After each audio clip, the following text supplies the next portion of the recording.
Hello, my sexy muffins, and welcome back to another video. In this video, we are going to be talking about Bleach because it's been a hot minute since I've done a Bleach review video, which is I decided just to watch all of season 1, which was episode 4 to episode 20 of Bleach, and so let's talk about it. So, anyways, let's get down to it. But disclaimer, they will obviously be spoilers. Now let's do this. So Bleach, where we left off, was with Orihime meeting her brother and such, and him being passed on and such. But then we moved on, and this will not be in order of episodes, so do not take my word that this is the order that I talk about. The order that I talk about is the order of the episodes. I'm just going off my brain cells. Anyways, so then there was this. The good thing about Bleach in general, for season 1 at least, they really developed each character really well, which is very good. Because throughout season 1, you meet Chad, Uryu, or I don't know if I'm saying that right, Uryu, maybe that. Chad, Uryu, and Rukia, Orihime, Tatsuki, and the other side characters while developing the characters of the main ones really well. Like, Chad gets 2 episodes where he is fighting a hollow and saving a burb that has the soul in it that this hollow has been after for some time, and it's a cursed burb basically because the soul of the child that saw his mother's murdered by the man who is the hollow now has been stalking this burb and killing and unaliving everyone that protects this burb child soul and all that. So Chad protects the burb, and also it's how his powers are eventually awakened because he was exposed to Ichigo's soul energy, spirit energy, etc. Because Ichigo's been leaking out his spirit energy like a faucet, that that Chad and Orihime developed their own powers, which we'll get to in a minute. But also that he then meets Uryu, who is a Quincy.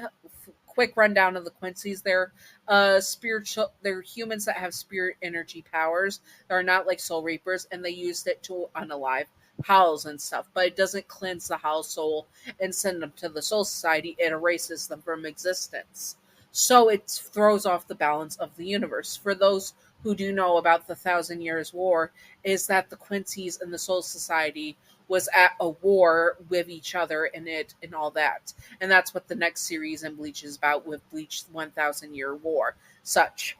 And apparently Uryu is one of the last Quincy's that are alive, and he wants to prove to Ichigo because his grandfather was unalived by Soul Reapers, and we'll learn about that more in season 2 when I rewatch it. But because of that, he has a deep hatred for Soul Reapers for unaliving his grandfather and sensei. So he goes to beef with Ichigo, and they have a contest by seeing who can unalive the most halls and prove who's superior. More so, it's Uryu being really upset that he lost his grandfather and blames the Soul Society for it, which we will learn he has a valid reason to blame the Soul Society for the unalivement of his grandfather. Anyways, with that we learn that Ichigo learns more that Ichigo actually is very overpowered and has an obscene amount of spirit energy, and so much that it almost unalived him. But it was able to repel some big bad guys in the end. Okay, now we move up to where Rukia. Before this, Rukia, during this episode with Uryu and stuff, Chad and Uryu develop their powers. Chad having an arm, and his powers, spoiler alert, are more hollow like than they are human or Quincy's or Soul Reapers. So his powers lean more to being hollow like, which is very interesting with his character. Orihime develops her powers, which her healing abilities becomes way OP. Spoiler alert again. Someone had literally their whole upper half just blown off of them, like eviscerated, and she was able to regenerate it back to full health. It's kind of like Rapunzel's healing powers, but not with reverse in time. It can reject anything that has happened to someone. So if you lose an arm and the arm is like burned to ash, and then she can just regenerate it like nothing happened to it type of situation, which she does in later episodes. So her healing abilities are like overpowered to the max, where she can even reverse unalivements, which is really, really cool. Though her fighting abilities is lackluster and she's not really a fighter, she's more of the team healer, which we respect.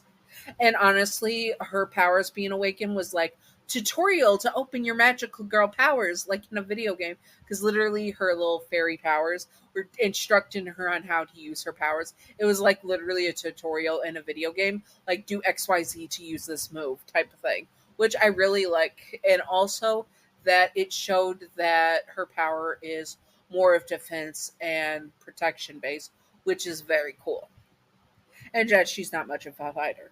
Then we get to where Rukia leaves. Rukia leaves to protect Ichigo from the choices, because it's clear that she's being watched and that the Soul Society is going to be upset with her for breaking the law by giving her powers to Ichigo.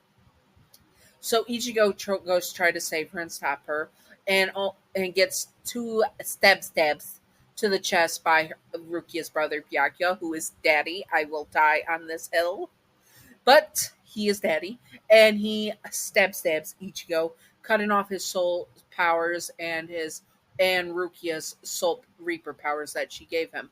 But Ichigo, spoiler alert, is the child of a Soul Reaper and a Quincy. I think I might be wrong about that, but anyways, his powers are very unique, where he is connected to his dad, who is a Soul Reaper. So he has his own Soul Reaper powers that he can awaken fully with the training, and the training is what the last 3 or 4 episodes are about. The training, at least for the last 3, is with Ichigo first regaining his soul energy, 1, and then 2, becoming a Soul Reaper again, and then 3, learning the name of his Zanpakuto, because Zanpakutos have names. So that is what it happens. And honestly, season 1 does a phenomenal job of introducing the Soul Society world, but also the Soul Reaper powers and how they work.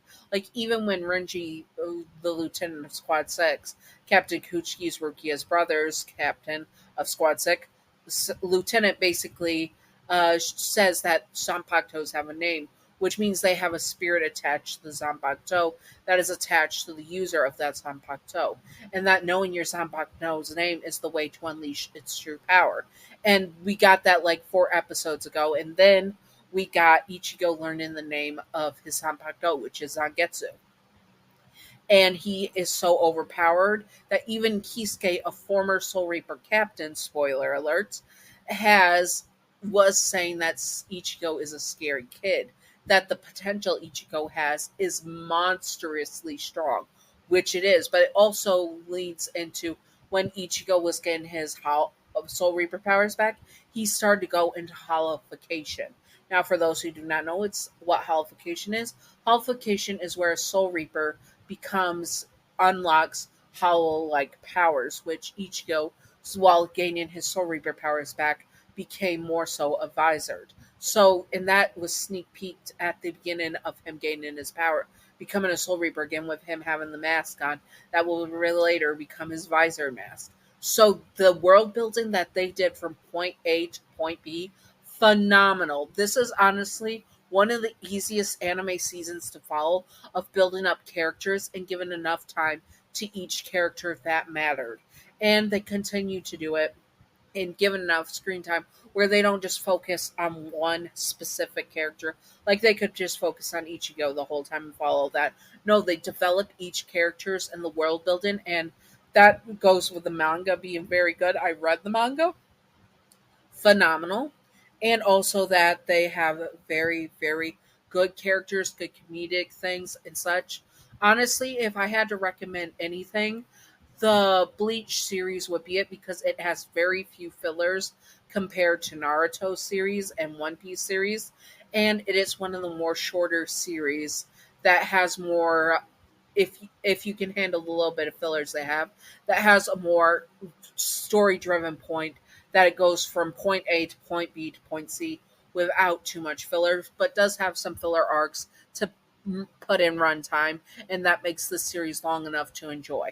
Now, if you want to skip the fillers, you can find a list that is just main story plot right away, but there are some good fillers in it and with good characters and with good side stories, like side quests, really, for it that I really found. So honestly, Bleach is one of my top animes, even better than One Piece. Honestly, personally, that's my personal experience, and I love it and can't wait to start season 2. Anyways, I hope that you all enjoyed this. I've watched all season 1 now, and I will be watching other stuff. If there's anything you want me to watch and review, comment it below. I will be tackling Supernatural at some point. I don't know when I'm going to start season 2 of this. Anyways, I hope that you all enjoyed this. Again, if you would like to see more of reviews of me, I have a playlist at the end of the video, at the end cards and all that stuff. And I will be watching more Bleach as soon as possible. I might even watch it tonight before I edit this video. So, anyways, I hope that you all enjoyed and stay sexy, all my sexy muffins. Bye bye.